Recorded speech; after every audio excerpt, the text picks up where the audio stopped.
ආයිබෝවන් හැම දෙනාටම පළාත් පාලන ආයතන ඡන්ද විමසීම 2025 මාර්ගගත ක්‍රමයට ඡන්ද විමසීම් රාජකාරී ඉල්ලුම් කිරීමේදී ඔබට මැතිවරණ කොමිෂන් සභාවේ ඊ-සර්විස් හරහා දැනට ගිණුමක් තියෙනවද කියන එක තමයි මෙතෙන්දි චෙක් කරන්න හදන්නේ. ඒ විදිහට ගිණුමක් තියෙනවද කියලා චෙක් කරලා බලලා ඒකේ පාස්වර්ඩ් එක රීසෙට් කරගෙන ඔබගේ ගිණුමට සයින් ඉන් වෙන්නේ කොහොමද කියන එක තමයි මේ වීඩියෝ එකෙන් කතා කරන්න හදන්නේ.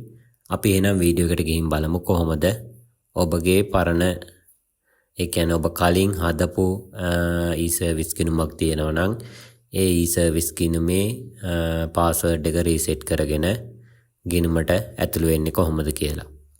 ඉතින් ඔබ කලින් ඊ-සර්විස් හරහා සයින් අප් වෙලා තියෙනවා නම් ඒ account එකේ password එක reset කරගන්න අනිවාර්යෙන් ඔබ එතනදී ඇතුළත් කරපු දුරකථන අංකය සහ email ලිපිනය අවශ්‍ය වෙනවා. අනිවාර්යෙන් මේ දෙක තියෙන්න ඕනේ ඔබගේ ගිණුමේ password එක reset කරන්න.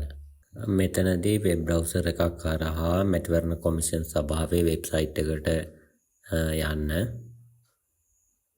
ඒ ගියාට පස්සේ එතනින් කැමති භාෂාවක් තෝරගෙන ඉස්සරහට යන්න.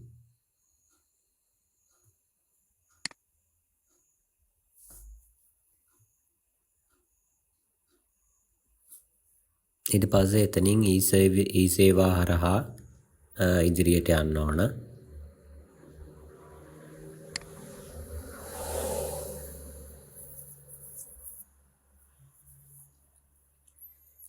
ඊට පස්සේ මෙන්න මෙතන තියෙන දකුණු පැත්තේ කෙළවරේ උඩින් තියෙන රෝස පාට තීරුවේ තියෙන sign up කියන බටන් එක ක්ලික් කරන්න.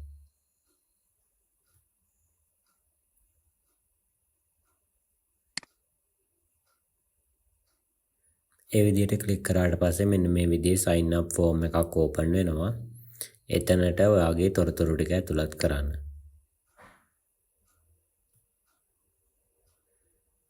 ජාතික හැඳුනුම්පත් අංකය, දුරකථන අංකය, ඒ වගේම ඔයාගේ නම, ඊමේල් ලිපිනය,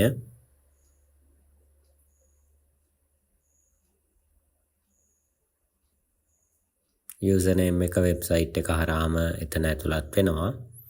ඊට පස්සේ ඔයාගේ පාස්වර්ඩ් එකක් ඇතුළත් කරන්න.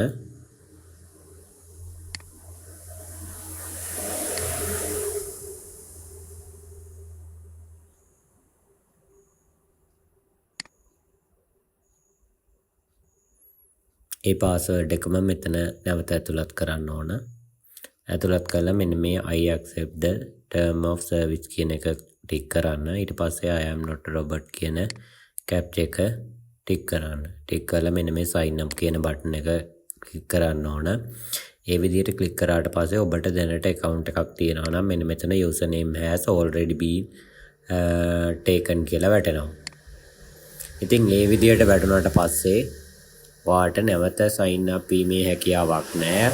ඔබ ඒ තියෙන account එකේ password එක reset කරගන්න අවශ්‍ය වෙනවා. ඉතින් ඒකට ඔයාට තියෙන username එක මෙන්න මෙතෙන්ට ඇතුළත් කරන්න ඕන.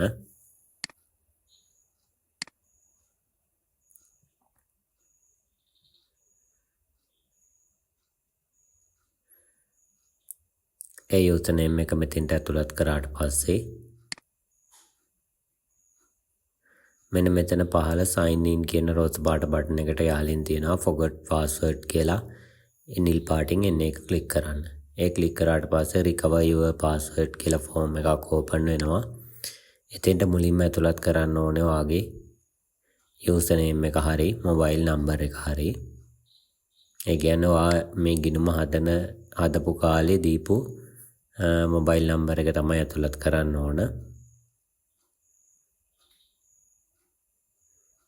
ඊට පස්සේ මෙතෙන්ට ජාතික හැඳුනුම්පත් අංකේ නව අංකය හෝ පැරණි අංකය ඇතුළත් කරන්න පුළුවන්. ඊට පස්සේ ඔබ ඒ ගිණුම හදද්දී දීපු රෙජිස්ටර් වෙච්ච දුරකථන අංකය මෙතෙන්ට ඇතුළත් කරන්න ඕන. ඒ දුරකථන අංකයට තමයි OTP කෝඩ් එක ලැබෙන්නේ. ඊට පස්සේ මෙතෙන්ට ඒ account එක හදද්දී දීපු email ලිපිනය ඇතුළත් කරන්න ඕන.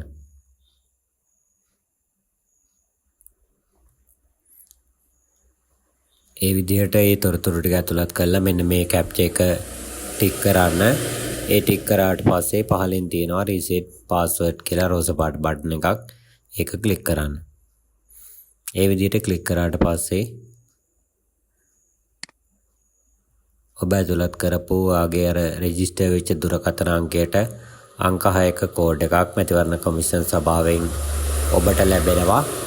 එන්නේ කෝඩ් එක මෙතෙන්ට ඇතුළත් කරන්න ඕන.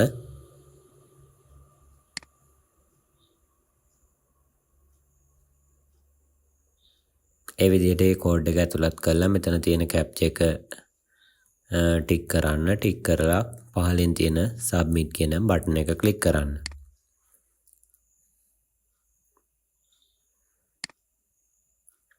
ඒ විදිහට ක්ලික් කරාට පස්සේ මෙතනින් ඉහළින්ම ඔයාගේ යූසර් නේම් එක පෙන්නනවා. ඊට පස්සේ ඔයාලට අලුතෙන් පාස්වර්ඩ් එකක් මෙතෙන්ට ඇතුළත් කරන්න තියෙන්නේ. ඒක වෙබ්සයිට් එක හරහාම පාස්වර්ඩ් එකකුත් දෙනවා.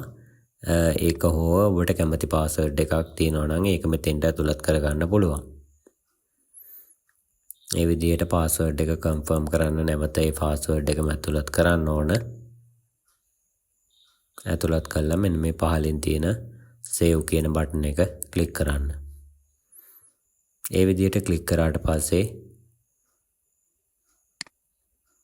මෙන්න මේ විදිහට sign in form එක open වෙනවා. එතෙන්ට වාගේ යූසර් නේම් එක, මොබයිල් එක, ඊමේල් ලිපිනය ඔය කියන එකකින් එකක් ඇතුළත් කරලා ඔයා දීපු පාස්වර්ඩ් එක ඇතුළත් කරලා ඔයා රීසෙට් කරගත්තු වාගේ ගිණුමට මෙන්න මේ විදිහට sign in වෙන්න පුළුවන්. ඉතින් මේ විදිහට sign in වුණාට පස්සේ මෙන්න මේ පැත්තේ දකුණු පැත්තේ කෙළවරේ ඉහළින් පෙන්නනවා ඔයාගේ නම. ඉතින් ඒ කියන්නේ ඔයාගේ ගිණුම නිවැරදිව recover වෙලා තියෙන්නේ දැන්. දැන් ඔයාට මැතිවරණ රාජකාරී සඳහා මාර්ගගත අයදුම්පත සම්පූර්ණ කිරීමේ හැකියාව තියෙනවා. ඉතින් ඔන්න ඒ විදිහට තමයි ඔයාගේ පාස්වර්ඩ් එක අමතක වෙච්චි e-service ගිණුමේ පාස්වර්ඩ් එක රිකවර් කරගන්න තියෙන්නේ. මොන හරි ගැටලුවක් තියෙනවා නම් පහල කමෙන්ට් එකක් ඇතුළත් කරන්න. ඉතින් මේ වගේ වැදගත් වීඩියෝ බලන්න අපේ YouTube නාලිකාව subscribe කරලා එකතු වෙන්න.